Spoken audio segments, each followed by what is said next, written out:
Welcome back to Conflicts of Interest. This is episode 644, and I'm the host of the show, Kyle Anzalone. A lot of important stuff to talk about here as we close out the week, but before we get to the news, I want to remind everyone that we are holding our summer fundraiser over at the Libertarian Institute, so if you can, head on over and make a contribution today. We are at the point now where we have matching funds, which means your donation will be doubled. Somebody comes in and says, hey, if you could raise $10,000, I will contribute $10,000. So we've already got a chunk of that $10,000 raised from a lot of just very generous people coming in, making $10, $25, $50 donations, and all that is really appreciated. Of course, even when you donate it at those lower levels, we do offer kickbacks for you, so get yourself a copy of one of our great Libertarian Institute books. Of course, you could pick from some in the past year, like Tom Wood's book on COVID, Lori Calhoun's book on COVID. James Bovard has another great book. If you're concerned about the potential war with China, Joseph Solis Mullen, who we broke down one of his articles on the last episode of the show, he has a new book out on the fake China threat, but the very real danger it poses. So just tons of great content at the Institute. Go check it out and support us while you're there. All right, with that, I'm going to get right into the news today. First up, Netanyahu holds separate meetings with Biden and Harris at the White House. So Israeli Prime Minister Benjamin Netanyahu on Thursday held separate meetings with President Biden and Vice President Kamala Harris at the White House as Israel is looking to clinch more U.S. support for its genocidal campaign in Gaza. While meeting with Biden, Netanyahu praised the president for his strong support since October 7th and for backing Israel throughout his 50-year political career. From a proud Israeli Zionist to a proud Irish-American Zionist, I want to thank you for 50 years of public service and 50 years of support for the state of Israel, Netanyahu said. And that is a very accurate assessment of who Biden has been over the past 50 years. Throughout most of his career, he has been an absolute staunch Zionist and has signed off not only on giving Israel whatever it wanted, but even at times when Israel was doing some of the worst things it was doing, such as the occupation and the war in Lebanon. Biden said he would be killing more civilians if he was Israel. And so, he's just a really disgusting man, especially when it comes to the lives of the people in the Middle East other than the Israelis. So after her meeting with Netanyahu, Harris claimed she was concerned with the massive civilian casualties in Gaza, but said that she would always back Israel. So Harris said, I told him that I will always ensure that Israel is able to defend itself, including from Iran and Iran-backed militias such as Hamas and Hezbollah. From when I was a young girl collecting funds to plant trees for Israel to my time in the United States Senate and now at the White House, I have an unwavering commitment to the existence of the state of Israel, to its security, and to the people of Israel. Ahead of the meetings, a senior administration official told reporters there was no daylight between the vice president and the president on their positions when it comes to Israel. Harris also called for a hostage deal and a ceasefire with Hamas, something Netanyahu has been actively sabotaging. Some U.S. officials said Biden pressed Netanyahu to reach a hostage deal, and the White House claimed that an agreement was closer than ever. However, Reuters reported on Thursday that Israel's new demands are complicating talks. And so this is why I really want to get into and take a couple minutes breaking down, because there's a lot of people who even, not Democrats, but people who even just lean kind of to the left side, who are really saying, oh, Harris broke from Joe Biden on Israel, and this is a huge difference in their policies. Now, it seems clear that Harris wants to seem less support. I don't even know how to phrase it, but she wants to at least have some rhetoric out there that is less supportive of Israel and more supportive of the Palestinians than Joe Biden. And that is, we are really just talking on the margins here. And so, you'll remember at one point she said, we need a ceasefire in Gaza. And then after a round of applause breaks out, everybody, there's like, finally, yes, we need the White House calling for a ceasefire. She says, for sit tweets. And so I think that's really who Kamala Harris is. Like, she understands the political dynamics here, particularly among the younger and more progressive Democrats, that they really don't like what Joe Biden has been doing. And of course, this should be really obvious. You look at the uncommitted vote in Michigan and other states like that. A lot of these Muslim Arab community leaders, or even just young progressives, are openly saying that they are not going to vote or would not have voted for President Biden in the re-election, even if it meant handing Trump the election, because they simply cannot support a man who has done what he has done to Gaza. So Harris is obviously trying to throw out some different rhetoric here. At the same time, she's essentially saying all the same things that Joe Biden has. He came out and gave a speech and said that Israel had accepted a ceasefire deal. I mean, that could have really been an effort by the White House to essentially force Netanyahu into accepting a hostage deal, even if he didn't want to. If you remember when that statement was made, it was right before the Sabbath, and so it almost looked like something like maybe what happened to Biden a few months later, right, where they announce that he's dropping out while he's in isolation for COVID. And so he really can't then come out of that COVID isolation and say, no, I didn't drop out. People really won't believe him. I think he was trying to do something similar to Netanyahu, which is to say the Israelis have accepted the ceasefire, have Hamas come out and say, oh yeah, we're good on that ceasefire. And then Netanyahu can't come out a day later or so and then say, no, we really didn't accept that ceasefire because of the strong ties that Israel is supposed to have with the United States. So I'm not seeing anything here that really says Harris is going to be different than Joe Biden on Israel. I do think we're going to see some slight change in rhetoric. And so, and you know what? It's not even only going to be the change in the rhetoric, but the portrayal and the change of the rhetoric. So again, she's going to say essentially all the same things that Joe Biden says. Israel has a right to defend itself. Hamas is a terrorist organization. October 7th gives Israel a blank check to do what it wants in Gaza. We're going to give Israel everything it needs to defend itself. She's going to keep sending Israel weapons, right? All these steps that Biden has taken, Harris is also going to take.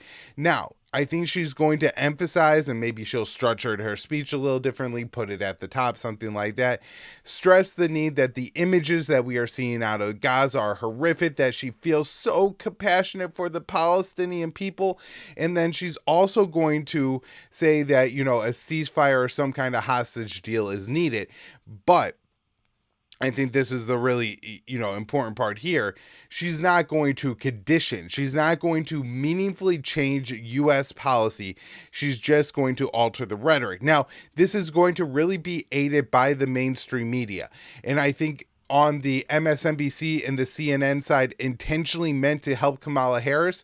And on the Fox News side, it's going to be done in an effort to draw more distinction between Trump and Harris and, rally pro-Israeli Americans to Trump's cause.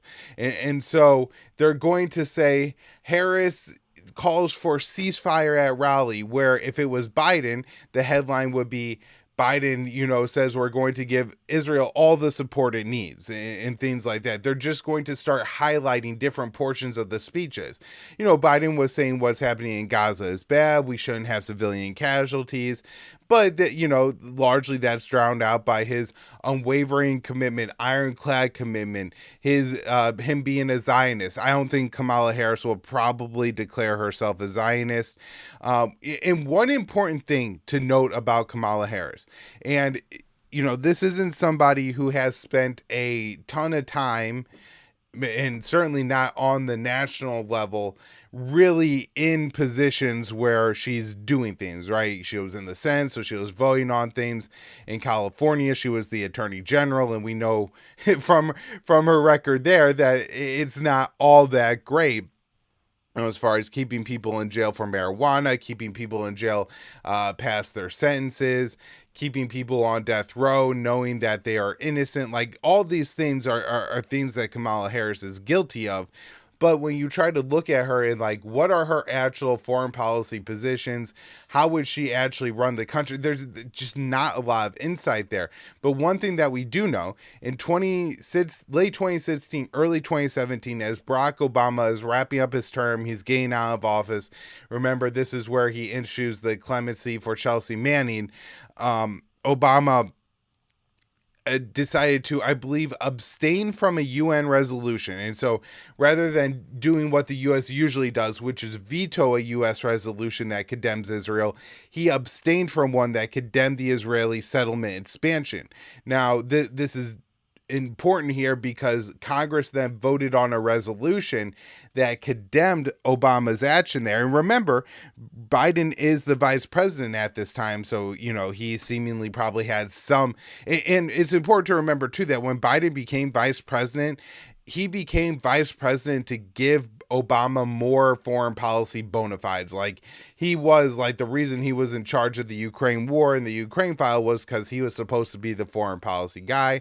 And so seemingly Biden would have some discussion there, and the White House still decided to vote in favor, or not vote against, not veto, the UN Security Council resolution condemning Israel.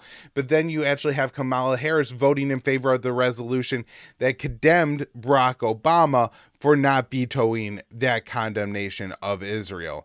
And so I am not very optimistic about what Harris is going to do here. Oh, she also issued a very fiery statement, I should say this, against the pro-Palestinian protesters. Now, again, I talked about in yesterday's show some of the things those protesters did. I'm not saying like, oh, I'm horrified and I want them all to be arrested and beaten by police or something like that. But it just, as somebody who wants to, for the American people, make the Palestinian cause seem more sympathetic, to get the Americans to understand what's happening to the Palestinians, that the Palestinians are not against them, they're against their government's policy of unfettered support for Israel, that some of the actions by the protesters, particularly like defacing the Liberty Bell and burning American flags, were relatively stupid. Now, I didn't see anything that looked objectively like anti-Semitic. You could, burning an American flag is many things. It is not anti-Semitic. Defacing the Liberty Bell is, again, stupid. It is not anti-Semitic. And so she's claiming that all those protesters were anti-Semitic, and it seems to me that a lot of her rhetoric is going to actually match Biden's. Again, I think we're just going to see a lot of the differences is maybe going to be a little bit in tone, and it's going to be how it's portrayed to the American people through the mainstream media. And again, I think we're going to get a lot more coverage of the nice things she says about the Palestinians, or about how she feels bad for the Palestinians. I saw all these people coming out after Biden announced he was stepping down, saying that Harris has taken a noticeably more empathetic tone towards the Palestinians. I really don't think that's true. I just think that when Biden says things, they really highlight all the support he says he's going to give to Israel, and don't really take the time to mention that he says that it's terrible that the Palestinians are dying, because obviously you don't care if the Palestinians are dying if you're giving Israel 2,000-pound bombs that they're going to drop on those Palestinians. But when Harris talks, she doesn't get that same like balance of coverage where they only talk about all the pro-Israeli things she says. I think this is going to become even more. They're going to talk about the sympathetic things she says to the Palestinians, even if they're really not what she believes are true or going to change American policy in any way. All right, now let's get into a little bit of what is happening to the Palestinians. 45 American medical professionals say Israeli snipers targeting preteen children in Gaza. So the Guardian reports that, quote, dozens of U.S. doctors and nurses who worked in Gaza have written to Joe Biden claiming that the true death toll in Israel's months-long assault is much higher than previously reported, demanding the U.S. withdraw diplomatic and military support for Israel until there is a ceasefire. The 8-page letter delivered on Thursday and addressed to Biden, the First Lady Jill Biden, Vice President Kamala Harris, said the Med saw evidence of widespread violations of laws governing the use of U.S. weapons supplied to Israel and of international humanitarian law. 45 surgeons, emergency room physicians, and nurses who volunteered in several Gaza hospitals over its recent months laid out what they described as the massive human toll from Israel's attack on Gaza, especially the toll it has taken on women and children. They wrote, "We cannot forget the scenes of unbearable cruelty directed at women and children that we witnessed ourselves." Every single signatory to this letter treated children in Gaza who suffered violence that must have been deliberately directed at them. Specifically, every one of us on a daily basis treated preteen children who were shot in the head. Now, this is 45 American doctors. So this is just the American doctors, right? There's been British, Canadian doctors from all over the world serving in Gaza, including Palestinian Gazan doctors who are serving in Gaza. So it's one small sample. They are saying that every single one of them, every single day, saw preteen Palestinian children shot in the head by Gaza snipers. I saw one of these doctors said that not only were they shot in the head, but they were shot in the heart. And the reason he knew it was a sniper is because every time he would go to put a stethoscope over their heart, there was a hole there. I mean, this alone should be enough to turn every single person who reads this against what the American support for the Israelis, and really should make every American just absolutely disgusted with Israel and want our country to want nothing to do with this country in terms of supporting them or giving them aid really ever again, but certainly anywhere near the near term. But this just is not going to get the coverage it needs to get. And of course, there's so much indoctrination around the Israel issue where you just had Netanyahu receiving rounds of applause in front of the U.S. Congress, saying that the Israelis are in a war between barbarism and civilization. And of course, that is the rhetoric. That's the way that Israel has dehumanized the Palestinians to the level that its soldiers are fine with going out there, taking their sniper rifles, putting their crosshairs on the heads and the hearts of children, preteen children. So no question, right? This isn't some lanky 13-year-old with a little bit of peach fuzz on his face who you can maybe in some imagination in the back of your mind convince yourself is an 18-year-old and then present some type of threat to you. This is a baby. This is a child. This is a 10-year-old, a 12-year-old, and they are just openly murdering them. They are trying to exterminate the Gazan community. And the way you do this is by murdering the next generation, by killing them. I hope that this is something that reaches the president's eyes and will change somebody's minds. But of course, you really don't think that that's going to happen at this point. The Guardian ends here saying that several of the signatories previously told The Guardian they believe Israeli snipers were targeting children and reported the devastating impact on civilians of weapons designed to spray high levels of shrapnel. And so this is, something that we've talked about on the show a little bit, that Israel uses a lot of effectively anti-personnel weapons. So this would be something that you would use on, say, the Ukrainian battlefield, right? Where you're fighting effectively trench warfare out in the middle of forests and fields. And, I'm not saying Israel's using cluster bombs, but they're using weapons that maybe explode 100 feet above ground, and then they rain down shrapnel on a lot of people. Or of course, when you drop bombs that release a high amount of shrapnel on a tent city, it's going to rip through multiple tents and kill a lot more people and just cause a lot more damage. I also saw an interview with one of these doctors who was explaining that, look, in the United States, somebody breaks their leg, they go to the hospital, leg gets set, for, I think, 6-8 weeks, your leg's fine. You got some rehab after, you got to build back the muscle and everything, but your leg's fine. In Gaza, this is a death sentence. He said eventually a broken leg leads to an amputation, which leads to an infection, which leads to death. So, this is why when they talk about the true scale and the true death toll in Gaza being much higher, it's because there's 80,000 plus wounded Gazans who have received moderate to severe wounds, which we're talking about broken legs, amputations, and all these things are death sentence. It's, maybe it's 2 weeks, maybe it's 4 weeks, maybe it's a couple months, but eventually that is going to claim lives. All right, next up here, legal filings from Israeli allies delays ICC issuing arrest warrant for Netanyahu. I wrote this one for the Institute on July 25th. The pending International Criminal Court arrest warrant for Israeli Prime Minister Benjamin Netanyahu will be delayed by several months as the ICC will hear legal briefs from a number of countries, including Israel's allies. In May, ICC prosecutor Karim Khan issued a arrest warrant to the court to issued a request to the court to issue arrest warrants for Netanyahu, Israeli Defense Minister Yoav Gallant, Hamas leader Sinwar, and a couple other top Hamas officials for war crimes committed in Israel and southern Gaza. On Monday, the court signaled that it would not rule on the request for several months. The ICC accepted about 70 legal briefs arguing for and against issuing the warrants. Some of the arguments were submitted by Israeli allies such as the US and Germany. Countries and organizations may continue submitting briefs for another week.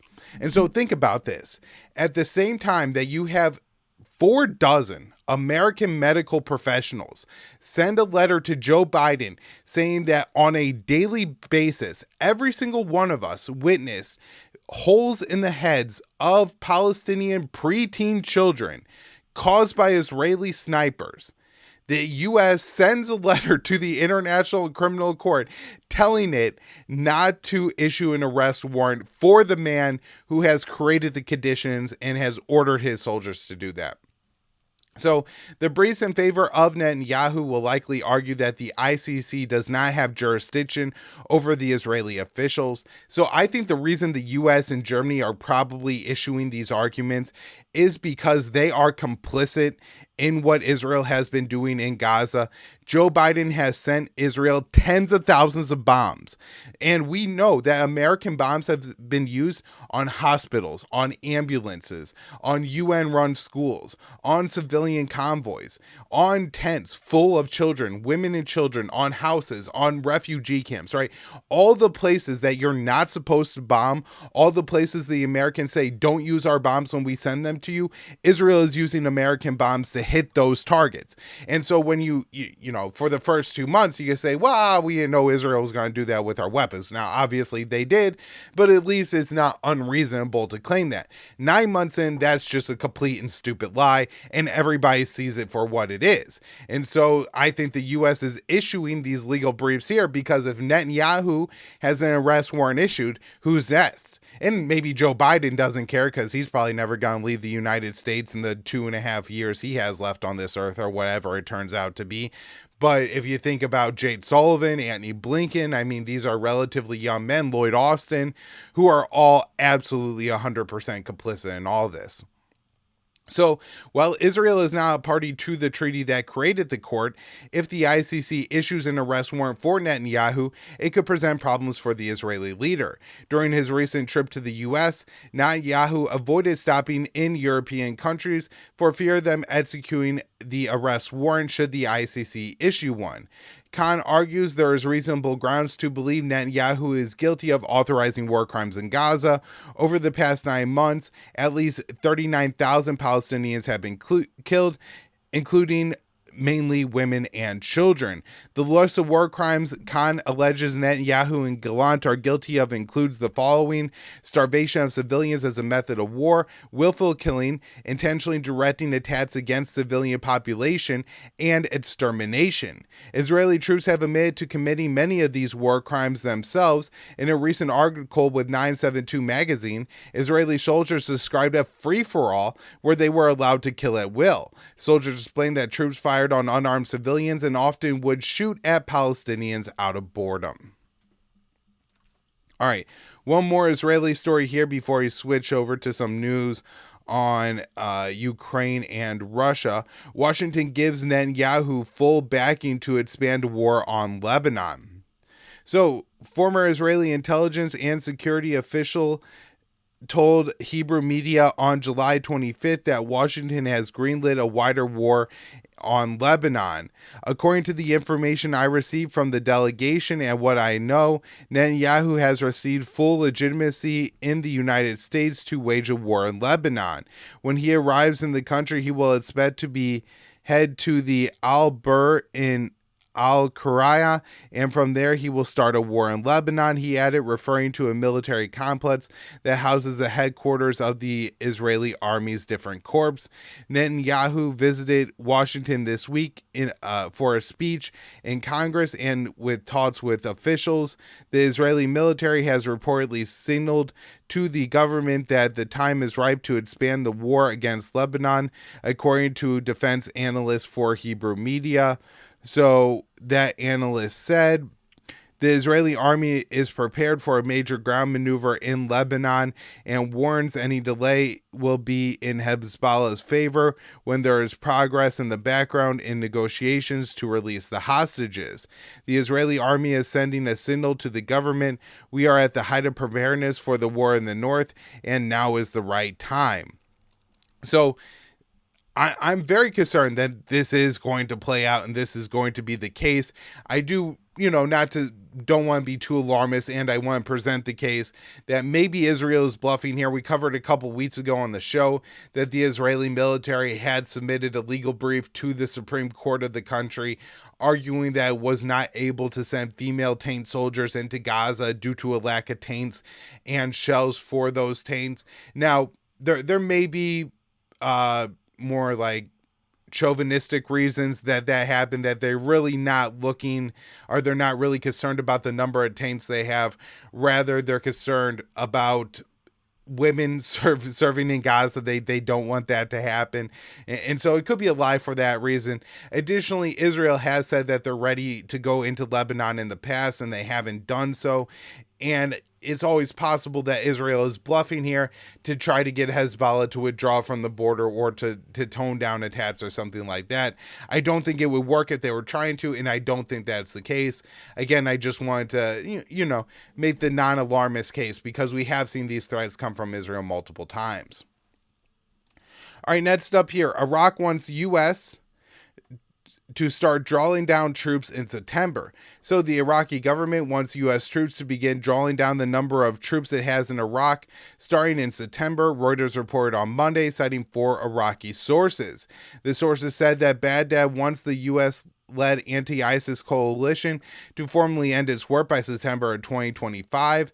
Although some U.S. troops will likely remain in a different capacity, the U.S. currently has about 2,500 troops in Iraq, a presence that supports the U.S. occupation in Syria, where there are about 900 soldiers deployed, and we probably have about 3 times that many contractors in the country as well. There is no formal agreement yet on the withdrawal of some U.S. forces or a timetable. U.S. and Iraqi officials will discuss the issue this week during a meeting in Washington. Any agreement that leaves U.S. troops in Iraq could lead to more attacks on U.S. bases in Iraq by Shia militias, as they have been pressuring the prime minister of the country to expel U.S. forces. The prime minister, Mohammed Shia al-Sudani, began calling for the U.S. to withdraw after President Biden began launching airstrikes against Iraq and the Shia militias in the country that fall under the Popular Mobilization Forces, an umbrella group of militias that are part of Iraq's security forces. Al-Sudani has said that the Iraqi forces could handle the ISIS remnants in the country without the U.S.-led coalition. The U.S. and Iraq entered talks on the issue, but there is no sign of progress yet. Iraq's parliament voted to expel U.S. forces back in 2020 after a U.S. drone strike in Baghdad killed Iranian General Qasem Soleimani and Popular Mobilization Forces leader Abu Mahdi al-Muhandis. but the U.S. refused to leave and has been able to stay in Iraq despite the frequent calls for withdrawal due to Washington's significant economic leverage over Baghdad. Since the 2003 invasion, Iraq's foreign reserves have been held by the U.S. Federal Reserve, giving Washington control over Baghdad's dollar supply and the ability to devalue the Iraqi dinar. The U.S. also keeps tight control over Iraq's ability to pay its neighbor Iran for much needed electricity. And so essentially the Iraqi government is, for all intents and purposes, controlled by Washington. And I guess unless Iraq is willing to take a massive financial hit, we're really probably not anywhere all that close to getting an end to the war in Iraq. Next up here, rockets fired at U.S. base in Iraq. No casualties reported. This one, Dave DeCamp, antiwar.com, July 25th. On Thursday, multiple rockets were fired at a U.S. base in Iraq, an attack that came after the U.S. and Iraqi officials held talks on the future of the American military presence in the country. According to Reuters, the attack targeted the Adin al-Assad Air Base, and no casualties or damage was reported. U.S. officials say the base itself was not hit by the rockets. From October of 2023 until February, U.S. bases in Iraq and Syria came under fire from rocket and drone attacks hundreds of times. Iraqi Shia militias began the attacks in response to U.S. support for the Israeli onslaught in Gaza. After 3 U.S. troops were killed in an attack on Tower 22, a secretive base in Jordan on the Syrian border, Iran and the Iraqi government pressured the militias to stop, and there have only been a handful of attacks since February. The Iraqi militias fall under the umbrella group of the Popular Mobilization Forces, which is part of the Iraqi Official Security Forces. The PMF militias include Qatli's Hezbollah, want the U.S. to withdraw, and have been pressuring the Prime Minister to make that happen. Reuters reported on Monday that the Iraqi government wants the U.S. to start drawing down some troops in September and complete the U.S.-led anti-ISIS mission by September 2025. But that seems unlikely to happen, especially if you consider that, Trump could or may and is even likely to win the November election. It's hard to believe, even if Biden made a deal to get out in September of 2025, that Trump will follow through on that. Remember, after the Soleimani assassination, January of 2020, the Iraqi parliament voted to have the U.S. leave, and Trump basically and very publicly floods the U.S. economic leverage over Iraq to basically tell Baghdad, yeah, the Americans aren't leaving. There's nothing you could do about it. All right, last story up here today. President Biden claims the U.S. isn't at war as he bombs Yemen. So on Wednesday night, President Biden falsely claimed in an address to the nation that the U.S. was not at war. And we talked about this on the last episode of the show. I was really outraged by the lie.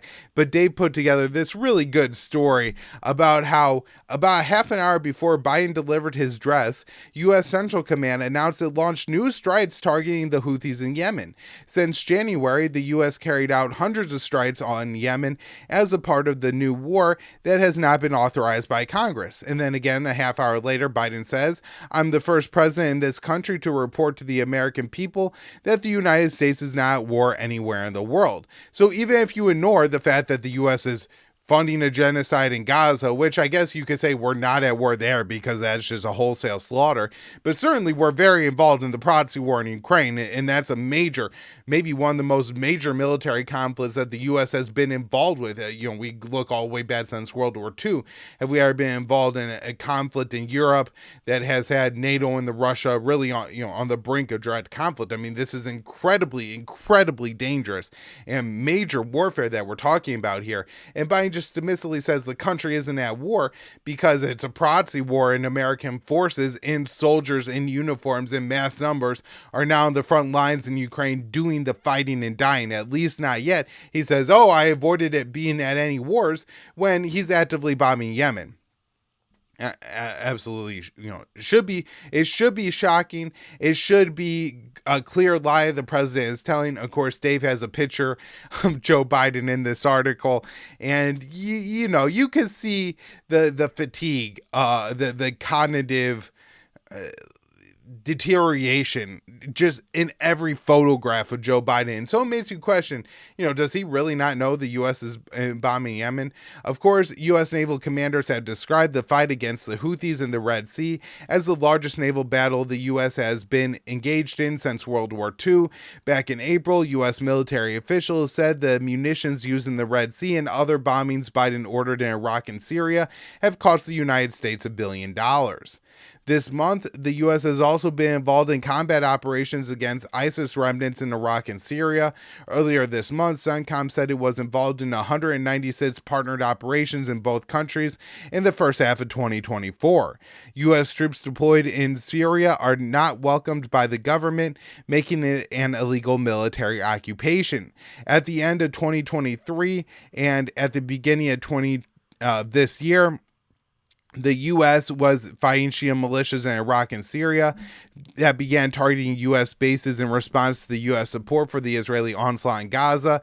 In January, 3 U.S. troops were killed in a drone attack on Tower 22, a secretive base in Jordan near the Syrian border. And of course, this calls back to the debate when Biden said that no U.S. troops were killed when he was president, when of course 13 troops were killed in the withdrawal of Iraq, and then we have these 3 troops killed here, not to mention the 2 U.S. Special Forces soldiers who were killed when they fell off a boat while trying to carry out operations against the Houthis in the Red Sea, the 5 U.S. Special Forces operations soldiers that were killed in a training mission somewhere between Israel and Cyprus. So certainly there is quite a bit of real U.S. military action going on around the world. And again, Biden is just lying, I think, here. Now, again, there's a possibility he doesn't know what he's talking about, but from all reporting from the White House, the one issue that Biden has remained very engaged on throughout his presidency is foreign policy. So I think he is seriously involved and aware of what America is doing around the world and all the wars that he is raging. All right, everybody, that's going to do it for the show for today and this week. Now, on the end of the last episode of the show, I did tease that I was going to have an interview for y'all today, just with all the news coming out and that interview not, it's newsy and everything like that, but it's I want to cover this first, and then I'm going to have that as a bonus episode for you this weekend. So, yeah, look forward to that. Be sure to subscribe to the show somewhere so you don't miss an episode, and follow me on Twitter at @KyleAnzalone_.